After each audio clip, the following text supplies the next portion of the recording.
Airports in chaos as DHS is shut down. Trump authorizes a new coin.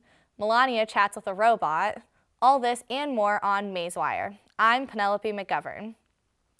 The Department of Homeland Security has been caught in gridlock between Senate Democrats and Republicans.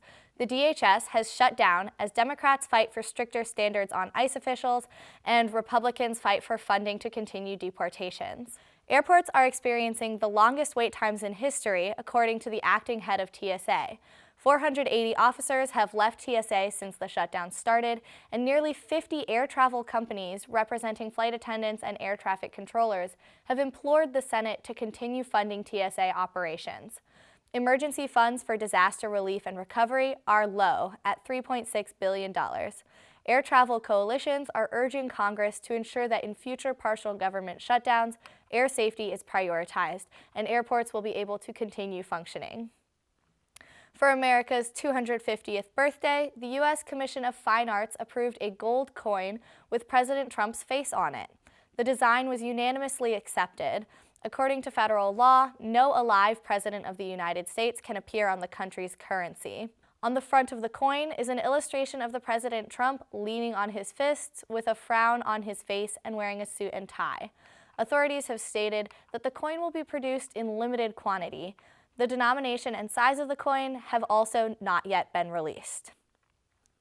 First Lady Melania Trump walked right next to a glossy black and white faceless figure Wednesday at an education summit that she hosted in the White House. Despite its look, it wasn't just any regular robot.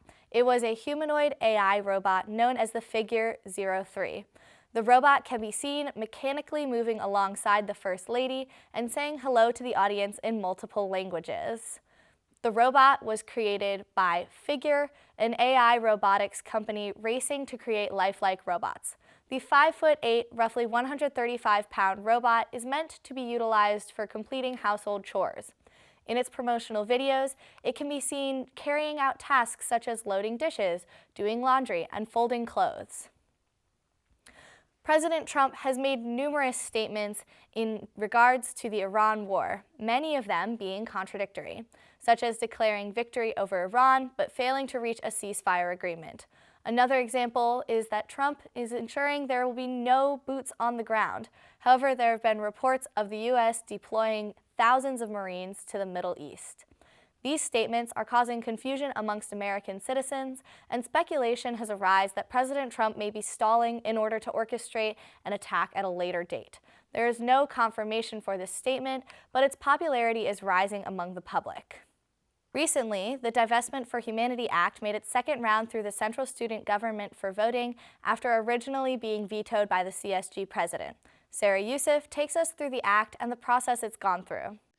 The Divestment for Humanity Act has gone through CSG in a long-winded process. Proposed by the Human Rights Party on campus, the act initially went through CSG and passed and then was vetoed by the CSG president. After getting a certain amount of signatures, it made its way back through CSG and had a successful passage. Let's go through the process that I went through. The resolution itself it asks the university to follow the process that they created after divesting from South Africa, and that process was they create a committee to investigate whether or not the investment is antithetical to the university's core mission, and it's still their official process for divestment. So that's a really important thing. We're asking them to do it per their own process that is actually still defined within their investment process. After initially being brought to CSG and vetoed after a vote, the Human Rights Party faced setbacks with the act. The Divest for Humanity Act was a resolution that the Assembly initially passed last semester when we introduced it.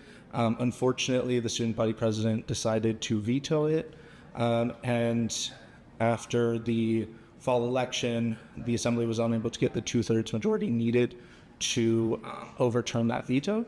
And so since then, we decided to launch a student initiative, and that's where the students really get to have a voice and say, hey, this is what we want, regardless of, sort of what the elected representatives might have done.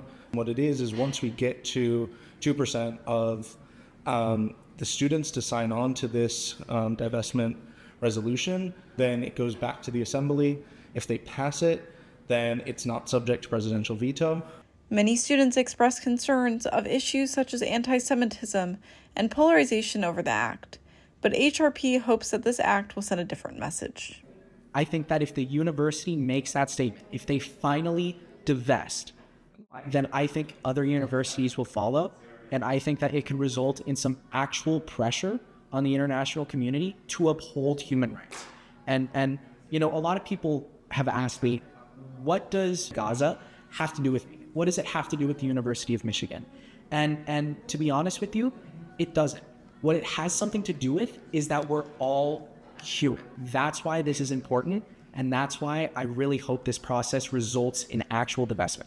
The passage of the Divestment Act follows an important precedent set by other decisions made on campus, but brings up concerns for the political environment set by the university. Thanks for watching Maizewire. I'm Sarah Yousif. That concludes this episode of Maizewire. I'm Penelope McGovern. We'll see you next week on Wolf TV Maizewire. And as always, follow us on Instagram @WolfTVUMich for more. Thanks for tuning in.